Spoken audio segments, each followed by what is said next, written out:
Hello guys, आज हम लोग देख रहे हैं वायुमंडल के प्रमुख क्वेश्चन। वायुमंडल जो टॉपिक है, इसके सारे क्वेश्चन को सॉल्व करेंगे जो जो एग्जाम में आते हैं। तो यहाँ पर हमारा पहला टॉपिक है वायुमंडल की संरचना के बारे में बात करते हैं।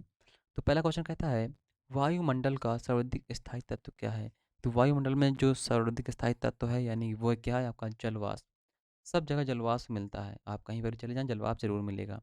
कहता है वायुमंडल में सर्वाधिक गैस कौन सी मिलती है? नाइट्रोजन गैस मिलती है, लगभग आपको 78% मिलती है। वायुमंडल में सर्वाधिक मात्रा में विद्यमान कौन सी अक्रिय गैस है? यहाँ अक्रिय गैस की बात की गई है, तो अक्रिय गैस कौन सी है? आर्गन गैस सबसे ज़्यादा मिलती है। वायुमंडल मुख्यतः गर्म होता है, किसकी वजह से? पृथ्वी की विकिरण की वजह से। देखिए क्या होता है, सूर्य से आपकी शॉर्ट वेव आती हैं। जब वो शॉर्ट वेव पृथ्वी एब्जॉर्व करती है, फिर लॉन्ग वेव पृथ्वी रिलीज करती है, उससे वायुमंडल गर्म होता है। वायुमंडल की गैसों की बढ़ती हुई मात्रा क्रम। सबसे पहले क्या है आपका? सबसे ज़्यादा है आपका नाइट्रोजन, फिर ऑक्सीजन, फिर कार्बन डाइऑक्साइड गैस, फिर आपकी ओजोन। ठीक है, तो ये जो रखा गया है, ये ऑप्शन के अकॉर्डिंग रखे गए हैं, है ना? ये ऑप्शन के अकॉर्डिंग रखे गए हैं, वरना ये क्रम नहीं होता है। आगे आते हैं, कहते हैं कौन सी गैस ग्रीन हाउस गैस के लिए उत्तरदायी है? तो कौन सी है? CO2 गैस, यानी carbon dioxide gas green house gas के लिए उत्तरदायी होती है। सूर्य की तीव्र किरणों किरणों द्वारा झुलसने से वायुमंडल में कौन सी गैस हमारी रक्षा करती है? तो सूर्य की पराबैंगनी किरणों की से जो रक्षा करती है वो कौन सी गैस होती है? वो ओजोन गैस होती है। इसका फॉर्मूला क्या होता है? O3। और ओजोन संरक्षण के लिए कौन सी प्रोटोकॉल आई थी? ये आई थी मॉन्ट्रियल प्रोटोकॉल, यानी 1987 में आई थी। और ओजोन दिवस कब मनाते हैं? इसका आंसर बताइए मुझे। भूपृष्ठ से परावर्तित अवरक्त विकिरण के अवशोषण द्वारा भू वायुमंडल के ताप में वृद्धि प्रक्रिया को क्या बोलते हैं? इसे हम बोलते हैं green house gas, GHG effect. कहता है वो नाइट्रोजन की मात्रा कितनी है वायुमंडल में? तो 78% है। सबसे ज़्यादा इसी की मात्रा है।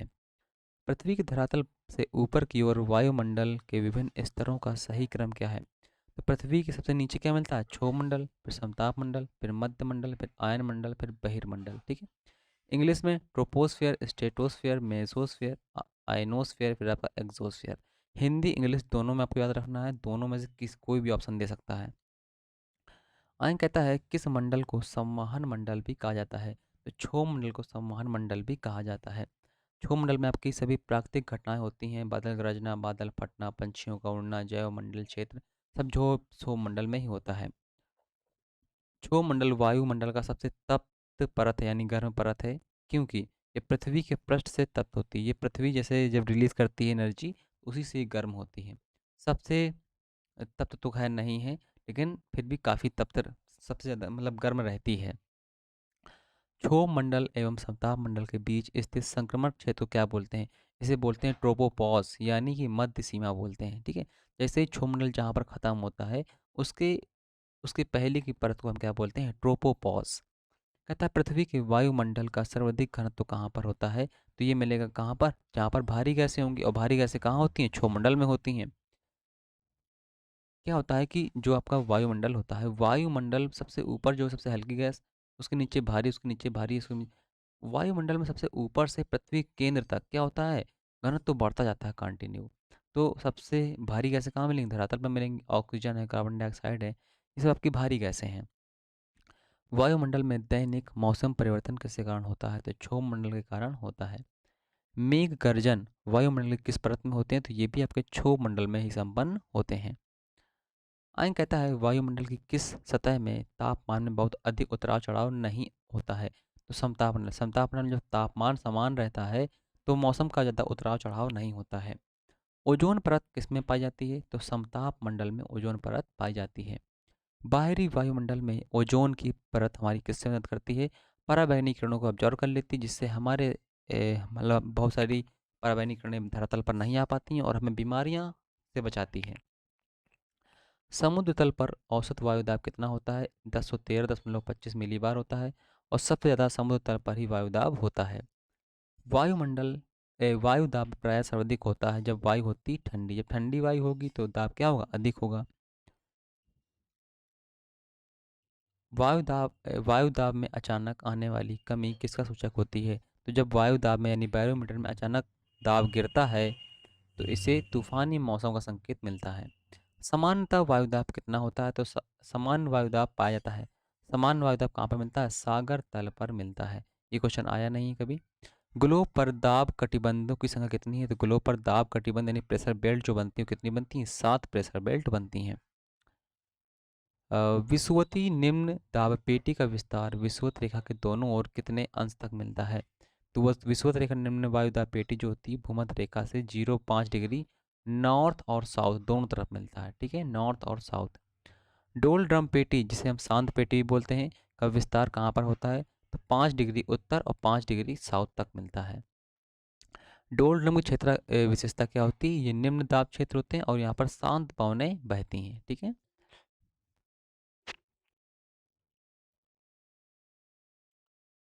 अगला कह रहा है शांत पेटी किस रेखा के दोनों ओर पाई जाती है? तो किस रेखा के? भूमध्य रेखा के दोनों ओर पाई जाती है। ओजोन परत पृथ्वी से करीब कितनी ऊंचाई पर मिलती है? तो ये 20 से स्टार्ट होती है, लगभग 35 किलोमीटर तक ये परत मिलती है। जेट धाराएं कहाँ चलती हैं? तो जेट धाराएं आपकी क्षोभ सीमा ट्रोपोपॉज जहाँ पर क्षोभ मंडल खत्म होता है वहाँ पर मिलती हैं ये जेट धाराएं, जिन्हें हम जेट पवनें बोलते हैं। वायुमंडल कई प्रकार की गैसों के मिश्रण से बना है। पृथ्वी के नज़दीक वायुमंडल में मुख्यतः पाई जाती है। तो पृथ्वी के जो नज़दीक होता है वो आपकी अधिक अधिक मात्रा में नाइट्रोजन और ऑक्सीजन गैस मिलती हैं। एक क्वेश्चन है, कहता है वायुमंडल में सबसे अधिक गैस कौन सी है? तो कौन सी? Nitrogen gas 78%। ठीक है, आगे आते हैं। आगे कहता है ओजोन परत किस में स्थित होती है? तो ओजोन परत किस में मिलती है? ये मिलेगी हमें समताप मंडल में। समताप मंडल में ये परत मिलती है। आगे कहता है रेडियो तरंगों के विक्षेपण के लिए वायुमंडल में कौन सी परत उत्तरदायी होती है? तो जहाँ पर रेडियो तरंगें आपकी विक्षेपण होती हैं यानी प्रवर्तित होती हैं उसे हम बोलते हैं आयन मंडल। कौन सा मंडल? आयन मंडल बोलते हैं, आयनोस्फीयर बोलते हैं। देखिए इंग्लिश हिंदी दोनों में याद रखिएगा, एग्जाम में दोनों देता है, बोथ, और कभी कभी सिर्फ इंग्लिश में देता है। आगे कहता है संचार उपग्रह वायुमंडल के किस स्तर में अवस्थित किए जाते हैं? तो ये किए जाते हैं बहिर्मंडल में, सबसे लास्ट वाले में। आगे कहता है, आगे पवन से संबंधित क्वेश्चन है। तो कहता है व्यापारिक हवाएं किन अक्षांशों से किन अक्षांशों की ओर चलती हैं? तो व्यापारिक हवाएं जिन्हें ट्रेड विंड जिन्हें बोलते हैं ये चलती हैं अक्षांशों से विषुवत रेखा की ओर चलती हैं। ठीक है, यानी कि मैप में देखेंगे, मैप में मैं बना देता हूँ, यानी कि ये आपकी पृथ्वी है। ठीक है, अब पृथ्वी में यह आपका होता है भूमध्य रेखा, यहाँ होते हैं अश्व अक्षांश, तो यहाँ से ऐसे चलती हैं। ठीक है, ऐसे, और यहाँ से ऐसे चलती हैं। आगे कहता है उच्च दाब क्षेत्र से भूमध्य सागर की ओर चलने वाली पवनें क्या होती हैं? व्यापारिक पवनें होती हैं। ये व्यापारिक पवनें ही हैं। ठीक है, ये व्यापारिक पवनें हैं दोनों। आगे कहता है पूरे वर्ष एक ही दिशा में प्रभावित होने वाली पवन क्या कहलाती है? ये सनातनी पवनें ही कहलाती हैं। ये वे नियमित हवाएं जो गरजता चालीसा, प्रचंड पचासा एवं चीखता साठा के उपनाम जानी जाती हैं। 21 प्रकार की हवाएं ये सब पछुआ पवनें हैं। ठीक है, ये चा 40 डिग्री अक्षांश पर चलती हैं गरजता चालीसा, 50 डिग्री अक्षांश पर चलती हैं प्रचंड पचासा, और 60 डिग्री अक्षांश पर चलती हैं चीखता साठा। ये सब आपके उत्तर गोलार्ध में न चल के दक्षिणी गोलार्ध में चलती हैं, क्योंकि यहाँ पर बहुत सारा मतलब यहाँ पर ज़्यादा धरातल नहीं है, जहाँ ज़्यादा कॉन्टिनेंटल नहीं है, इसलिए यहाँ पर जब चलती हैं तो बहुत तेज चिल्लाती हुई चलती हैं, इसीलिए नाविकों ने इनके नाम ये सब रख दिए हैं। ठीक है, आगे कहता है दहाड़ता चालीसा ये कहाँ चलती है? दक्षिणी गोलार्ध में 40 अक्षांश के पास चलने वाली तेज हवा है। इसी प्रकार से भयंकर पचासा और चीखता साठा भी दोनों, भयंकर पचासा 50 डिग्री दक्षिण में और चीखता साठा 60 डिग्री दक्षिण में। ठीक है, मानसून शब्द का तात्पर्य है, मानसून शब्द का तात्पर्य किससे है? हवाओं के रुख बदलने से। जब हवाएं अपना रुख बदलती हैं यानी रास्ता जब बदलती हैं तो उसे हम क्या बोलते हैं? मानसून बोलते हैं। मानसूनी हवाएं निम्न दाब क्षेत्र से निम्न दाब निम्न दाब क्षेत्र से मानसूनी हवाएं जो हैं आपकी, ये आपकी उच्च दाब होगा। कहाँ पर होगा? उच्च दाब। उच्च दाब क्षेत्र से निम्न दाब क्षेत्र की ओर चलती हैं। कोई भी हवा ऐसे चलती है। आल्प्स पर्वत के उत्तरी भाग में बहने वाली उष्ण शुष्क स्थानीय हवाओं को क्या कहते हैं? उन्हें हम बोलते हैं स्थानीय हवाएं। ये स्थानीय हवाएं फौन हवा बोलते हैं। ये आल्प्स पर्वत में चलती है। आल्प्स पर्वत का सबसे ज़्यादा विस्तार जो है स्विट्जरलैंड में है। आगे कहता है रॉकी पर्वत के पूर्वी ढलानों पर उतरने वाली हवा को संयुक्त राज्य अमेरिका में और कनाडा में क्या कहते हैं?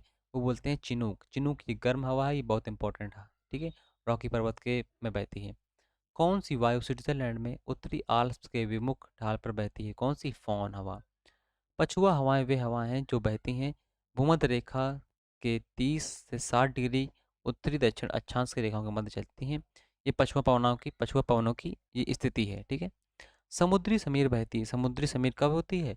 समुद्री समीर चलती है दिन के समय, और स्थल समीर चलती है रात के समय, ठीक है। इसलिए दिन में क्या होता है, समुद्र किनारे बैठने से अच्छा लगता है या ठंडी ठंडी हवा महसूस होती है। आइन कहता है वायुमंडलीय हवा पृथ्वी पर रखी जाती है, यानी वायुमंडलीय जो हवाएं होती हैं पृथ्वी पर किस प्रकार से चलती हैं। क्वेश्चन ये है, पृथ्वी के घूर्णन के कारण ये हवाएं चलती हैं। व्यापारिक पवनों की परिघटना किस कारण संपन्न होती है? तो ऊष्मा के संवहन के कारण। ऊष्मा जहाँ की तरफ ऊष्मा ज़्यादा होती है तो वहाँ पर हवाएं हल्की हो जाती हैं और ऊपर उठ जाती हैं, तो इसी प्रकार से व्यापारिक पवनें चला करती हैं। आगे कहता है सिराको एक नाम किस अर्थ के लिए प्रयोग होता है? सिराको एक स्थानीय पवन है। कहता है डोलड्रम क्या है? तो डोलड्रम एक शांत क्षेत्र है जो कि भूमध्य भूमध्य रेखा रीजन में मिलता है, ठीक है। तो इस वीडियो में इतना ही। ये आपका वायुमंडल क्षेत्र से संबंधित क्वेश्चन थे। आगे जो हमारा टॉपिक होगा उस पर हम कवर करेंगे। इस वीडियो में इतना ही, मिलते हैं नेक्स्ट वीडियो में। Thank you.